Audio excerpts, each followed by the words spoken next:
Donc Pierrick, toi, tu bosses chez The Family. Oui, tout à fait. Et donc pour Léa, on avait tout un sujet d'automatisation de documents en tant qu'avocat. Tu bosses déjà avec Léa en fait pour automatiser une partie de ces C'est ça, j'ai documents. déjà fait une grande partie de ces documents et l'idée c'est de lui faire gagner beaucoup de temps. Et par exemple avec ce document, passer plusieurs heures, entre 4 et 8 sur ce document-là. Et là aujourd'hui, ça lui crée le document en moins de 30 secondes. Ok, c'est plutôt efficace. Ok, C'est cool. plutôt- Du coup, voilà l'exemple de document que Léa peut avoir. Là, c'est les statuts constitutifs d'une société. Généralement, les avocats, ce qu'ils font, c'est qu'ils ont leur template qui est déjà créé sur Word et ils surlignent en jaune toutes les variables qui sont en jaune. Et comme ça, quand ils ont à créer une nouvelle société, ils ont juste à changer ces variables-là. Et donc c'est le nom d'entreprise, le capital, l'adresse du siège social, la date. Sinon, le reste du document, c'est le même, quoi. Sinon, le reste du document, comme vous pouvez le voir, c'est exactement le même. Vous voyez, tout ça, c'est des parties qui ne changent pas. Alors là, j'ai mis des lorem ipsum parce que, comme c'est des documents légaux, on peut pas partager toutes les infos. Donc, vous voyez, là, par exemple, sur ce document-là, sur les 36 articles, je crois, il doit y en avoir 6 qui changent. Ok. Vous voyez, c'est tous les En mêmes. fonction de la boîte, en fonction de la boîte, c'est ça. Exactement. Donc, l'idée, c'est d'utiliser Zapier. Zapier, je crois qu'on en parle plusieurs fois dans la formation déjà. Ouais. Zapier, c'est un outil qui permet de connecter les API. Et donc là, on va connecter Google Sheet, qui est le Excel de Google, et Google Doc, qui est le Word de Google. Aujourd'hui, Léa, quand elle reçoit les documents, on lui dit ok, là pour cette nouvelle société va y avoir certains investisseurs et donc les infos qu'on a c'est généralement dans un tableau Excel, c'est le nom, l'adresse, ça peut être la date de naissance et compagnie et la somme qu'ils investissent dans la société au départ. Donc là voilà, on a notre liste d'investisseurs ici. L'idée de Zapier, c'est que ça fonctionne sous forme de trigger et ensuite action. Là, nous, ce qu'on veut, c'est avoir un trigger que nous, on puisse maîtriser. Lui dire OK, toute ma data est prête, vas-y, shoot-moi les documents. Donc ça, moi, j'ai créé simplement un autre onglet et mon trigger, il va être dans cette case-là. Je vais la mettre tout de suite en jaune, comme ça, on n'est pas perdu. Et donc ça veut dire que dès que je vais rentrer n'importe quelle data ici, n'importe quoi, je peux écrire n'importe quel mot, des chiffres, n'importe quoi, ça va lancer la génération des documents en automatique. Donc là, l'objectif final, on est d'accord que c'est ton document de statut constitutif, que tu veux pouvoir rentrer dans ton tableau Excel le nom de tous les investisseurs. Exactement. Et ensuite trigger le lancement par Zapier et qui génère ton document automatiquement. Okay. C'est-à-dire que c'est à partir d'un Excel, on fait juste un copier-coller du coup de cette partie-là. Ouais. Parce que c'est la seule qui change finalement, et après ça fait tout le reste tout seul. D'accord. Et donc toi, dans ta partie trigger ici, tu vas pouvoir à la fois lancer le truc et à la fois mettre les variables qui sont. C'est ça, c'est quelques variables qui sont derrière. Okay. Et donc ça va te faire vraiment tout ton document en entier, juste en disant exactement. C'est parti, lance ton script. Exactement. Parfait. Zapier, pour comprendre que c'est des variables, il a besoin d'une certaine syntaxe et elle est très simple. Il suffit de mettre deux accolades et de coller tous les mots et de remettre deux accolades à la fin. Donc ça, il va comprendre que c'est une variable qui s'appelle nom entreprise. Très simple. On a juste à faire un CTRL F. On va faire nom entreprise. Et donc là, il nous les a tous trouvés. Et on va faire un replace with. D'ailleurs, on pourrait même mettre les petits crochets.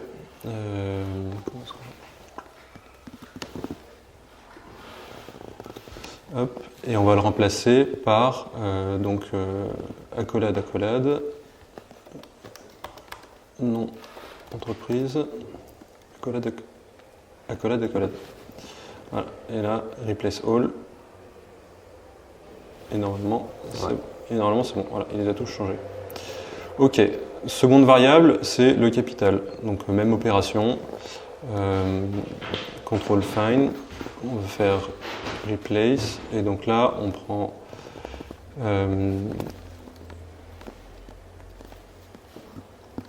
capital et on le change en capital. Hop. Donc il en a trouvé 4 et on fait replace all et pouf, elles sont toutes changées. Ok, donc tu fais ça pour toutes tes Et donc variables. ensuite on fait ça pour toutes les variables. Bon, c'est un peu long, mais en fait on le fait une fois et ensuite ça bouge plus jamais. Donc là, tu as toutes tes variables qui sont faites. Ok, c'est Donc ça. tout ce qui change dans le document, tu as remplacé ça par juste 2 accolades pour que Zapier puisse les reconnaître. Exactement. Alors maintenant, il reste juste les phrases les plus importantes du document, que sont toutes les... Ici par exemple, on a les sous-signés, donc c'est le nom de l'investisseur, il demeure à tel endroit, et à la fin, ça dit, ok, tous ces gens-là, ils constituent la société. Ok. Donc ça, c'est les phrases les plus importantes. Il y a ça, il y a toutes les questions d'apport. Tel investisseur apporte tant à la société au démarrage. Il y a la répartition des parts, qui est un point qui est assez complexe parce qu'en fait, mettons que le premier investisseur investisse 1 000 €, il aura la part 1 jusqu'à la part 1000. Ok. Et celui d'après, il aura la part 1001 jusqu'à le nombre de son investissement. Ouais. Et le truc, c'est que ça fait faire beaucoup de calculs. Et aujourd'hui, il y a beaucoup d'avocats qui font ça à la main, ce qui forcément génère pas mal de problèmes. L'avantage Sachant ici, qu'ils font le calcul quoi qu'il arrive. ouais, Donc tout à autant fait. le faire une fois standardisé et automatisé. C'est et ça. Tu le refais plus Exactement. pour les prochains. Quoi. Et donc là, j'ai changé toutes mes variables.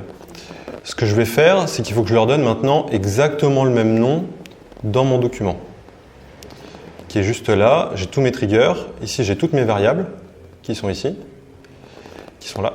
Et maintenant, il faut que je leur donne exactement le même nom que dans le document pour que Zapier puisse les reconnaître et les confronter et les mettre l'une en face de l'autre. Donc, nom entreprise, moi, ce que j'ai fait, c'est que donc, on avait dit sans espace. Donc, ce que j'ai fait, c'est que j'ai simplement mis nom entreprise. Capital, ça n'a pas changé. Adresse siège, là, il y a un accent et Zapier n'aime pas les accents. Du coup, dans ma variable, je l'ai changé. Et puis, je l'ai raccourci un peu. J'ai juste mis adresse siège parce que intelligence sociale, on n'en a pas besoin. Date constitution, eh ben, hop, on a juste enlevé l'espace. Nombre de parts totales, alors moi, je l'ai appelé, ma variable, je l'ai appelé nombre par total comme ça. Et voilà. Donc là, on a toutes nos variables qui sont là. Donc ça, toutes les valeurs vont arriver ici très bientôt. Et restent les 4 phrases les plus importantes dont je parlais tout de suite. Sous-signé, apport, la répartition des parts et les signatures. Et donc ça, il va falloir aller dans une autre worksheet pour pouvoir faire le calcul. Donc, allons voir comment ça se fait dans le document. Alors, la forme, c'est nom de l'investisseur, virgule, espace, demeurant, espace, 2 points, espace, adresse de l'investisseur, point virgule. Ça, c'est la syntaxe que les avocats souhaitent mettre. Okay. Nous, il va falloir qu'on colle exactement à ça. Donc, ce qu'on va faire, c'est que on va mettre du texte. Et donc pour ça, simplement, on va concaténer des mots. Concaténer, c'est les mettre les uns C'est les coller les uns à la suite des autres.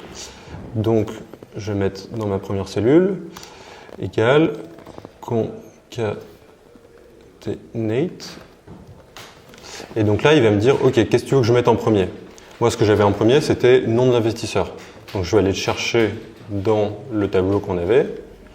Et le premier investisseur, c'est Doc Brown. Voilà. Donc là, on a le nom de l'investisseur. Ensuite, il faut qu'on rajoute virgule, espace, demeurant à et compagnie. Donc ce qu'on va faire, c'est que là, simplement, on va le mettre entre guillemets. Parce que ça veut dire que c'est du texte pur. Donc on a dit, après Doc Brown, il y a virgule, espace, demeurant à... Tu as mis 2 virgules et un... Non, c'est bon. Ah, c'est en comme fait, ça ah oui, parce que tu as c'est après le texte, c'est virgule. Ça, c'est la syntaxe de Google Sheet.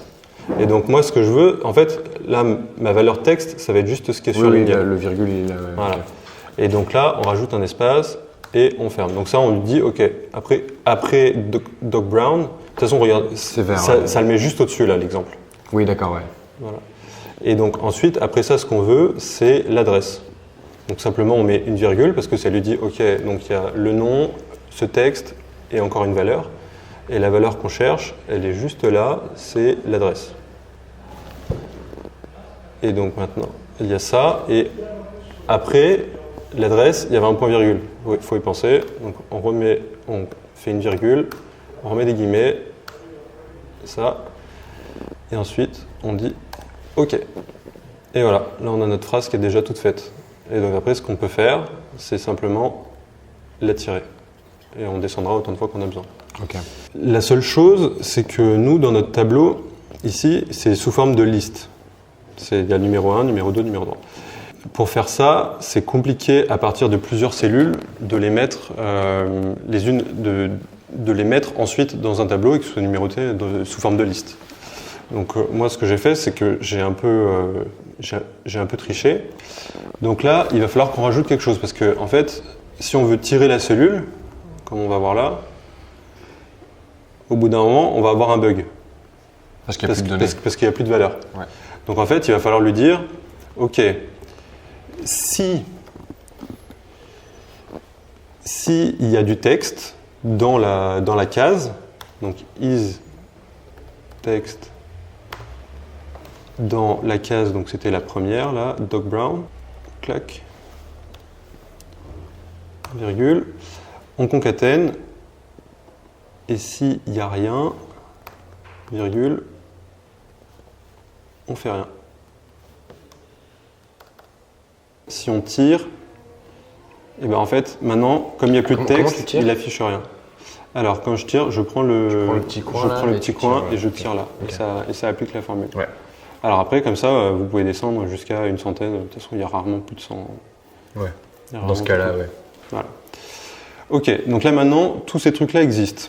Mais comme on disait tout à l'heure, moi j'ai besoin que, comme ça va être sous forme de liste dans mon template, j'ai besoin que ça passe à la ligne. Donc là, on va utiliser une autre formule. Donc, on se met dans la case d'à côté et on lui dit « Ok, donc tu vas me concaténer cette case-là et avec ça, moi derrière, je veux, s'il y a une valeur en dessous ici, je veux que ça me passe à la ligne. Donc, je concatène la valeur ici plus un retour à la ligne. Donc, on part sur concaténer. Concaténer. Je vais y arriver. Concatenate. Donc on concatène le texte de la première case, ensuite virgule, et c'est là qu'il y a encore une petite formule. C'est si il y a du texte dans la case d'en dessous, dans ce cas-là, on fait car 10 qui va permettre de pouvoir passer à la ligne. Et s'il n'y a pas de texte en dessous, ben on fait rien. Donc deux petites guillemets à créer à l'intérieur, ça veut dire qu'il n'y aura pas de texte, il n'y aura rien. Pour que du coup dans ta case, tu aies à la suite tous les trucs à la ligne, c'est ça? C'est quoi char 10? Ça permet de passer à la ligne. D'accord, ok. Donc en fait, donc l'idée c'est ça, oui, d'accord. Donc on prend le texte de la première case, et si dans la case d'en dessous il y a du texte, il fait la première option, c'est-à-dire passer à la ligne, et si dans la case d'en dessous il n'y a rien, et ben il fait rien. D'accord. Voilà, et donc on accepte, et donc là vous voyez qu'il a mis, il a fait un retour à la ligne. Et là, si je tire, on va tirer jusqu'à 100, comme tout à l'heure. Clac. Donc avec ta formule concatenate avec le retour à la ligne, ça fait que s'il y a dans la ligne suivante quelque chose, tu vas mettre un retour à la ligne pour que ça te fasse dans ton document des sauts de ligne, quoi, c'est ça? Exactement. Sauf si jamais c'est le dernier, auquel cas tu vas pas rajouter une ligne à la fin, quoi. Exactement. Okay. C'est exactement ça. Ok, donc me voilà avec mes deux formules. Là, j'ai if il y a du texte dans mon tableau, donc cette case-là. Ce que tu fais, c'est que tu me concatènes, donc tu me colles la valeur, donc le nom de l'investisseur, plus du texte, plus l'adresse de l'investisseur, plus un point virgule. Ok ? Ouais. Donc ensuite, je peux tirer ma colonne. La deuxième colonne, ça me dit, ok, tu concatènes tout ce qu'il y a dans la case A1, donc la phrase que je viens de faire, plus s'il y a du texte en dessous, un passage à la ligne.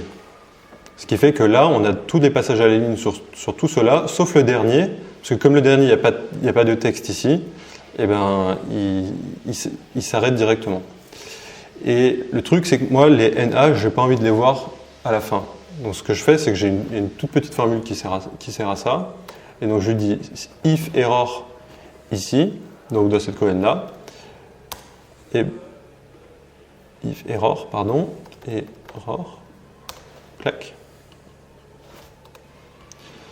Et ben, donc s'il y a une erreur ici, il est censé faire quelque chose derrière. Bon, nous, on a envie qu'il fasse rien, qu'il fasse vraiment rien. Donc on va laisser comme ça. Donc maintenant, on peut tirer et on va voir qu'une fois qu'on aura passé à l'endroit où il y a les NA, et ben en fait, ça ne va plus rien afficher. Parce qu'en fait, s'il y a une erreur, et ben il n'affiche rien. D'accord. Voilà.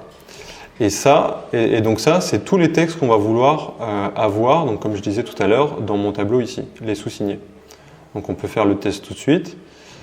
On va dans Trigger, et dans les sous-signés, on va reconcaténer. Concaténer, c'est la formule parfaite, on peut tout faire avec.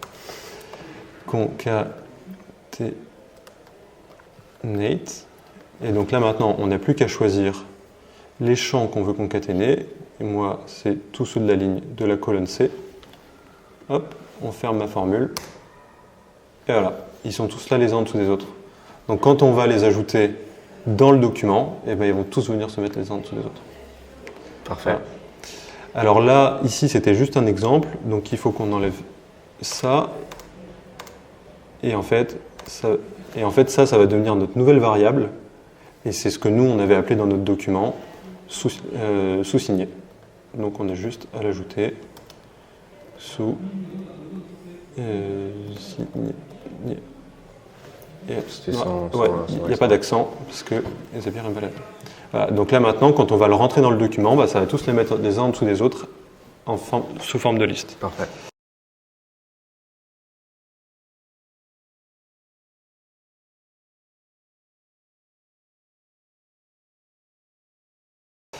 Et donc bah, maintenant, on va faire la même chose, mais avec les apports. Donc les apports, qu'est-ce que c'était ?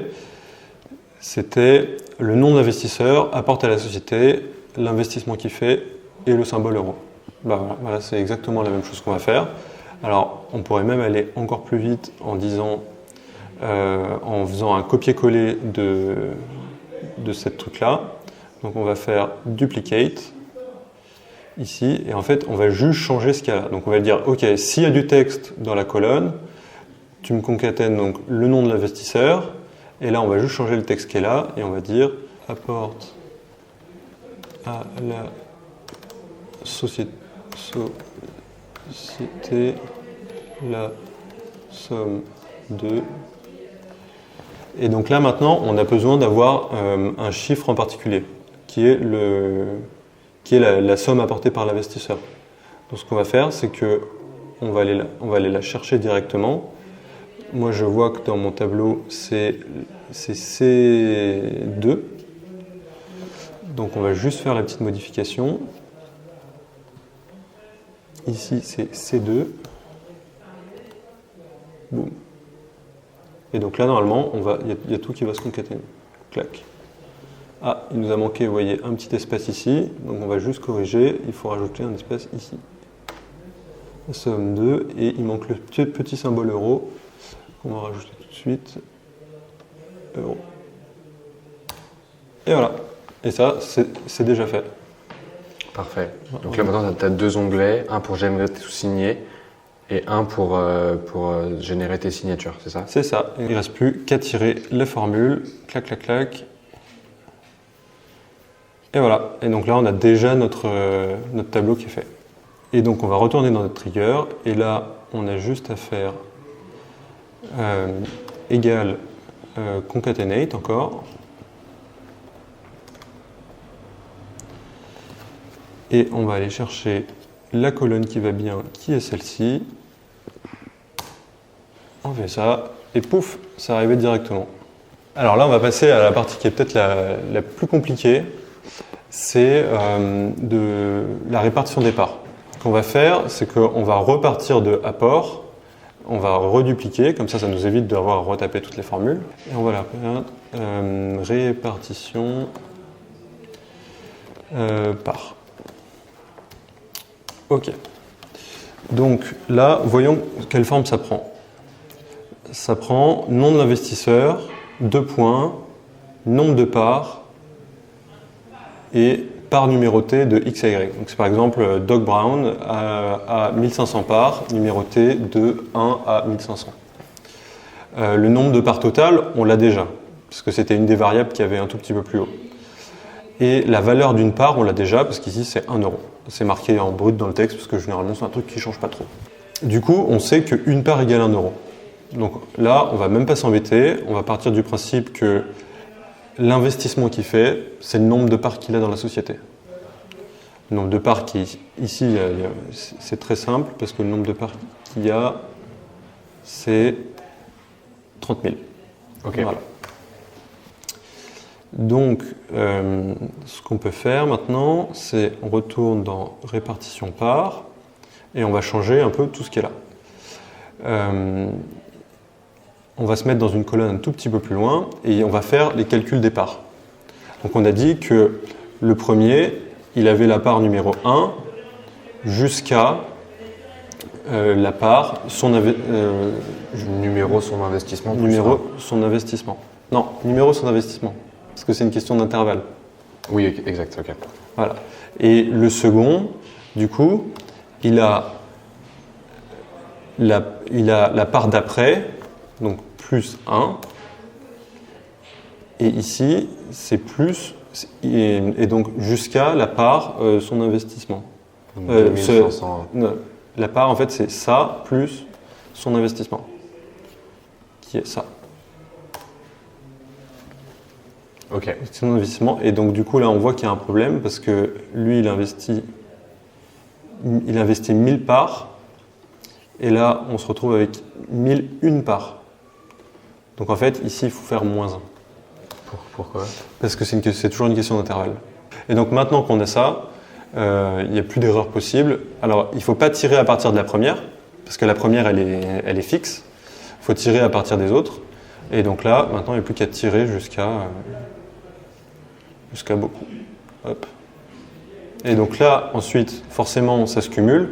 Mais tout ça, c'est pas grave, parce que ce sera enlevé un tout petit peu plus tard, vous allez voir. Donc là, on a dit, alors, ça prenait quelle forme déjà? Ça prenait nom de l'investisseur, 2 points, nombre de parts, part numérotée de X à Y. Ok, donc là, on a 4 variables. On a le nom, le nombre total de parts, le numéro de la première part et le numéro de la deuxième part, de la dernière part. C'est parti. Alors, donc on a dit, on a toujours le nom de l'investisseur. Première chose à faire, c'est que juste derrière, on sait donc tout ce qu'elle a, on va pouvoir changer. Clac. On va avoir 2 points. Et ensuite, la valeur qu'il va y avoir juste derrière, c'est le nombre de parts qu'il a. Et donc, chez nous, c'était, on va aller vérifier ça. On va aller cliquer directement dessus, ce sera plus simple. C'était celle-là. Hop. Ok. Et donc ensuite, il y a encore des choses à écrire. On retourne là. On a dit que c'était part numérotée de X. Regardez, on va même faire un copier-coller, comme ça on est sûr de ne pas se tromper. On retourne là. Et donc là, on va recréer une zone de texte. Et on copie-colle ce qu'on vient de mettre. Alors, pensez bien à mettre les espaces avant-après, juste pour éviter que les mots soient collés. Doc Brown, 1500 parts, numéroté 2. Et donc là, maintenant, on fait virgule. Ce qui est bien, c'est comme tu dis, à chaque fois, il y a c'est bien fait. Ça le fait. C'est vraiment hyper. De toute façon, c'est incroyable comme outil. Hein. C'est bien plus puissant qu'Excel quand on sait l'utiliser. Donc là, la part numéro 1, c'est celle-là. Virgule. Ensuite, il faut du texte, parce que c'est la part entre X et Y. Donc, on rajoute simplement « et ». on ferme, virgule. C'est A, non?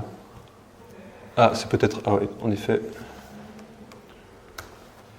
Ouais, t'as raison, pas de numéroter A. Et donc ensuite, on va prendre la valeur finale, qui est celle-là. Et comme d'habitude, il faut penser à mettre un point virgule à la fin, parce que c'est la syntaxe qu'utilisent les avocats. Ça marche. Et donc là, on croise les doigts pour que ça marche. Et voilà, on a directement la phrase qui est faite. Donc maintenant, as usual, on n'a plus qu'à tirer tout ça.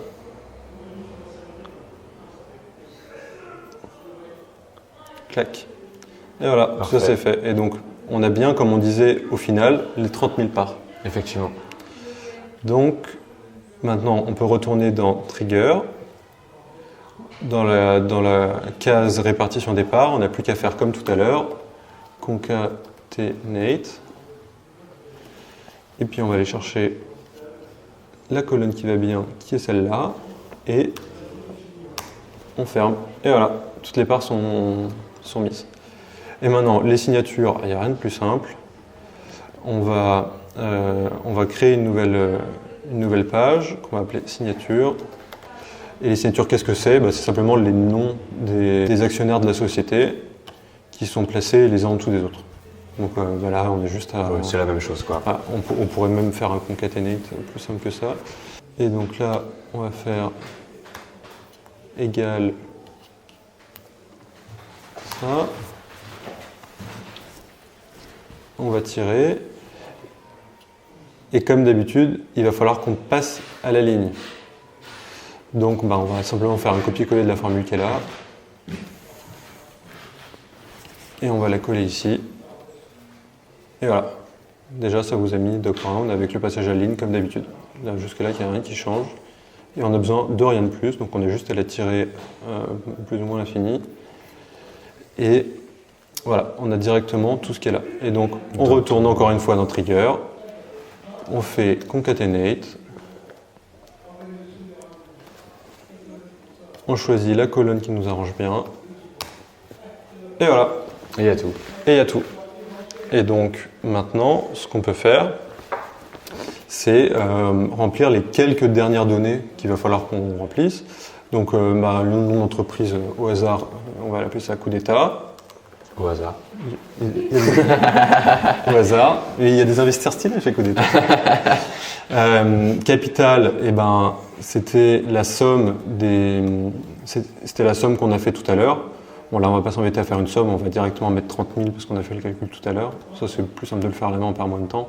Et au moins, on est sûr qu'il n'y a pas d'erreur.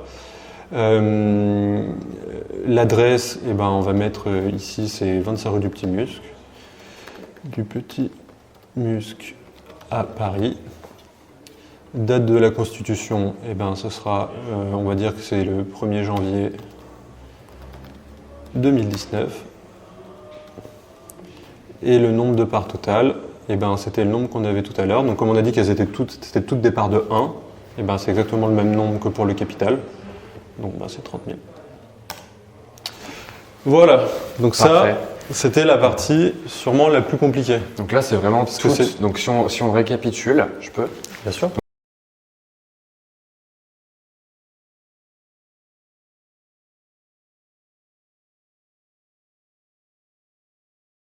Donc si on récapitule, tu pars d'une data qui est vraie. Donc ça, c'est un truc qui est envoyé, que Léa va créer elle-même. C'est ça. Soit on lui a envoyé, soit c'est elle qui l'a créé. Mais c'est un truc qui est très simple. C'est vraiment la liste des investisseurs avec leur adresse et l'investissement qu'ils ont fait. Et toi, dans chaque onglet, tu vas venir créer les différents trucs qui vont se mettre. C'est où c'est là. Donc toutes tes variables ici. Tu vas créer un nouvel onglet qui va te permettre de remplir ces variables-là. Donc toutes les variables simples, elles sont directement mises dans Trigger.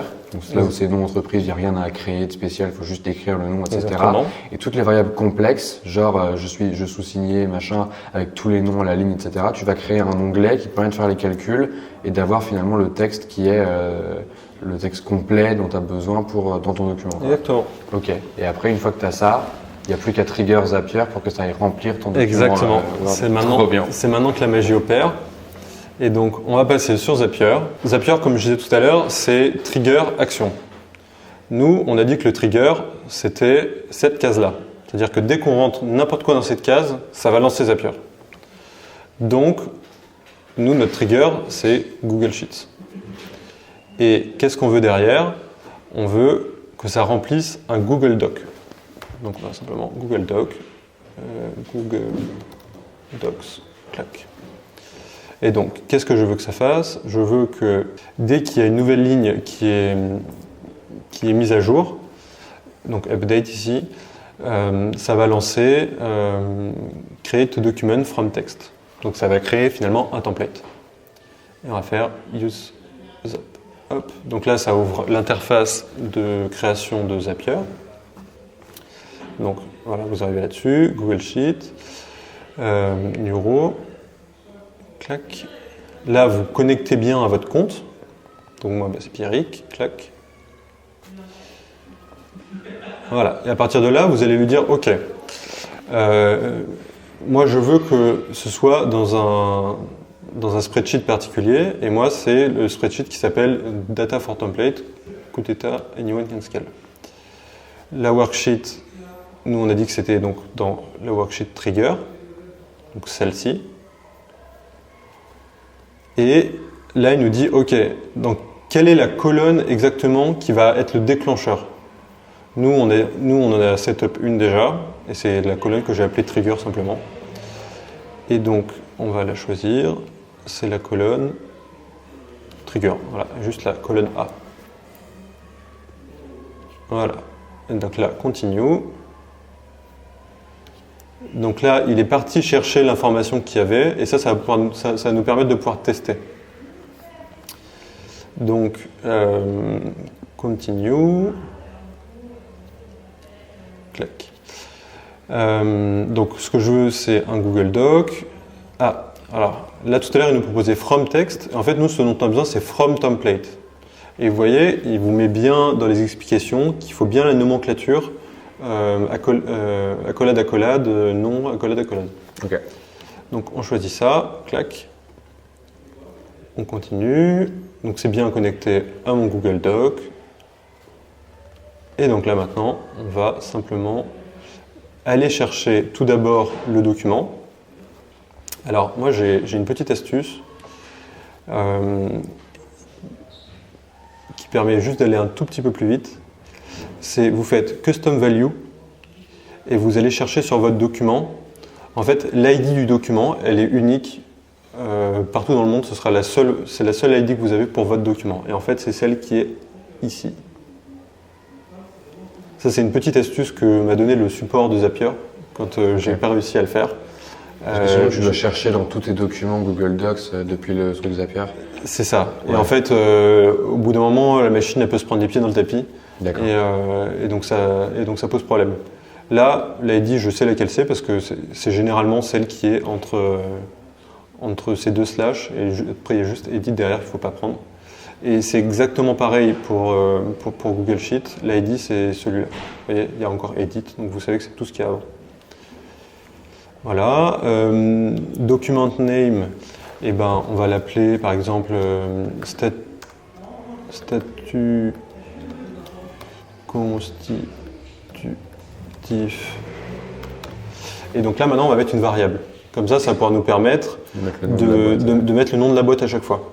Et comme ça, à chaque document que ça va créer un document avec le nom de la boîte. Et où est-ce qu'on veut que ce soit? Alors moi, j'ai pas envie que ce soit dans la racine de mon Google Doc, j'ai envie que ce soit dans le dossier qui s'appelle Kudeta Anyone Can Scale. Clac. Et bien maintenant, il reste juste à remplir, à mettre la variable donc là, Google Doc en face de la variable de Google Sheet. Ouais. Donc ce que Zapier a fait, c'est qu'il a scanné ton doc Google Doc. Exactement. Il a cherché tous les trucs où il y avait des accolades. Et là, il dit, bon, bah, maintenant, j'ai trouvé qu'il y avait ça, il faut que tu me donnes la valeur. Et tu vas pouvoir les prendre dans ton Excel. Qu'est-ce que tu veux mettre en face? Et donc bah, maintenant, il y a juste à... Vous cliquez juste là, sur le petit plus, et puis il y a juste à remplir. Donc nom entreprise, c'est Kudeta. Capital, c'est ça. Adresse siège, c'est... adresse siège. Date de constitution, c'est ça. Sous-signé, c'est ça.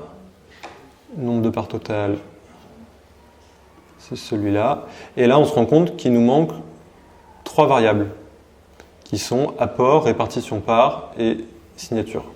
Alors, ce qu'on va faire, c'est qu'on va... Et ça, c'est parce qu'en fait, on ne les a pas mis dans le document encore. D'accord. Donc, ce qu'on va faire, c'est qu'on va retourner dans le document. Et où là, on avait mis sous-signé, ben, en fait, on ne l'a pas fait pour les autres, pour les autres phrases. Donc là, ici, c'était apport. Donc simplement, apport. Ici, c'était répartition par. On va faire répartition par. Hop.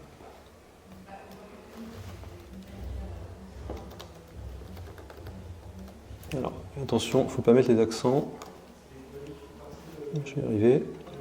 Répartition par. OK.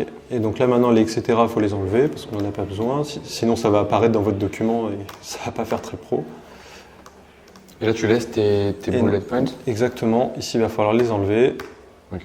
Hop, voilà. Et donc là, il nous manque le dernier qui est les signatures tout au fond. Ici, on va faire tac, tac, tac, tac. Signature. Et ça, on enlève parce que c'était la même chose. Voilà. Et alors maintenant, si vous n'avez pas envie d'avoir toutes ces zones qui sont surlignées en jaune, et ben, parce que c'est pas très joli et que ça va apparaître dans votre document si vous les laissez en jaune, et ben, vous faites un petit CTRL ALL, donc CTRL A, et vous faites None. Et pouf, tout a disparu.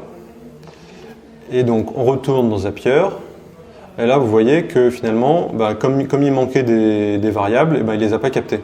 Donc ce qu'on va faire, c'est qu'on va lui dire eh oh, est-ce que tu peux me refresh et rescanner le doc. Exactement, rescanner, retourner voir les variables. Voilà. Et là, il en a trouvé d'autres. Donc il a trouvé apport, c'est qu'il y en était une qui nous manquait. Clac. C'est la fameuse armée de robots dont Oussama parle. Voilà. Exactement, qui me sert énormément. Répartition par et signature. Non, je vais juste descendre un petit peu. Signature, bon, voilà. Et donc là, on va faire le test et ça va être le moment magique. Alors, on va pouvoir tester directement. Et donc là, ça va permettre de pouvoir faire un premier document. Et donc là, maintenant, je vais retourner voir dans mon dossier. Statut constitutif coup d'État. OK, il a été créé. Voilà, on a coup d'État, société commerciale, le bon capital. Et donc tout ça, ça a été fait correctement. Voilà, vous voyez les sous-signés qui sont tous très propres. Coup d'État, toutes les valeurs ont été ajoutées, tout ce qui a été apporté. Vous voyez, c'est propre, il n'y a pas de passage à la ligne, il n'y a pas d'erreur. Ici, pareil, dans le nombre départ, il n'y a aucune erreur, parce que c'est la machine qui l'a faite. Donc on est sûr, il n'y a pas place pour l'erreur humaine en fait. Et pareil à la fin, où on doit avoir toutes les signatures qui sont ici. Voilà, vous voyez, alors moi ce que j'ai fait dans mon template, simplement, c'est que j'ai mis de l'écart entre les lignes, simplement pour qu'il y ait la place pour signer, parce que sinon ça va vous coller tous les noms et ça va plus fonctionner. Ok, donc on a vu que ça avait fonctionné.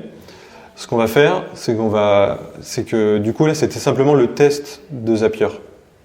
Donc maintenant ce qu'il faut faire, c'est lancer le Zap, pour qu'à chaque fois que vous déclenchez dans le document, ça fasse la même chose. Donc on va faire finish, clac clac, et vous faites on. Voilà. Alors, maintenant, il est on. C'est-à-dire que quand vous allez changer vos valeurs, mettons qu'on va mettre coup d'État, le test. Ça va être le nom de l'entreprise. Ça va nous permettre de voir si le document a bien été changé. Troisième élément déclencheur, je fais ça. On va attendre quelques secondes parce qu'il faut que Zapier se lance juste derrière. Et donc, on va attendre quelques minutes et ça devrait apparaître. Et voilà, mon document est arrivé, donc vous voyez bien qu'il a le nom qu'on lui avait mis. Voilà, coup d'état build test. Et donc voilà, là c'est un autre document. Il a bien ajouté les quelques-uns qu'on avait copié-collé. Et voilà. Et donc maintenant, à chaque fois que vous changerez une valeur, la valeur qu'il y a ici, pour mettre n'importe quoi, et ben ça rééditera un document avec toutes les valeurs qu'il y a ici. Et voilà. Parfait. Magie de Zapier. La magie de Zapier, ouais, trop bien.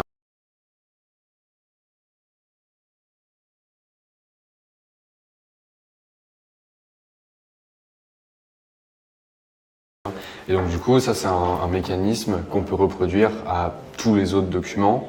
C'est un mécanisme qu'on reproduit aussi dans d'autres situations avec d'autres outils.